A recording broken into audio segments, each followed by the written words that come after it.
Hello, Matt from Drobo. Today I'm going to provide a live demo of dual drive redundancy.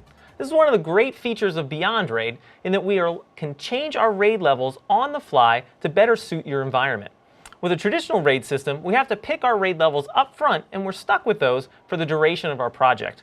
Here, if I go to my B1200i, come over to Settings and General, you'll see my B1200i is running in the standard configuration, which is dual drive redundancy. So I'm protected against two simultaneous disk failures. If I check this box, it's going to prompt me and say, okay, I'm going to bump your space up to 16 terabytes and convert you to single drive redundancy. So on the fly, I convert from dual drive to single drive. So maybe down the road, I realize, I'm running out of space. I can go ahead, sacrifice redundancy in order to regain some capacity. One way to really kind of dig into this is through our capacity calculator. This is linked from every product page, and it's a great way to see not only how much physical capacity you get, but a little bit about how our RAID technology works.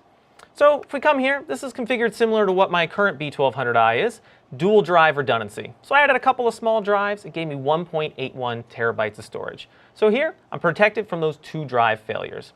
Well, let's say I convert it to single drive redundancy. You'll see the space is bumped up to 2.72 terabytes. And now, let's say I had this last drive fail. Well, we are protected storage, so we're going to continue to operate, but we're not going to wait around for you to swap in a disk.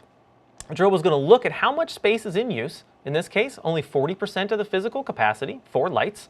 So it's just going to take that drive away, shrink the available data pool, and get back to a redundant state.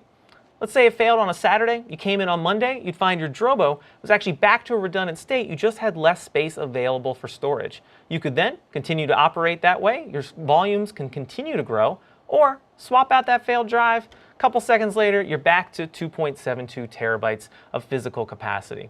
So with the Drobo, we have the ability to either give you the preference for higher capacity or higher redundancy, and then at any time you can swap between the two. Let's see you do that with a competing RAID system.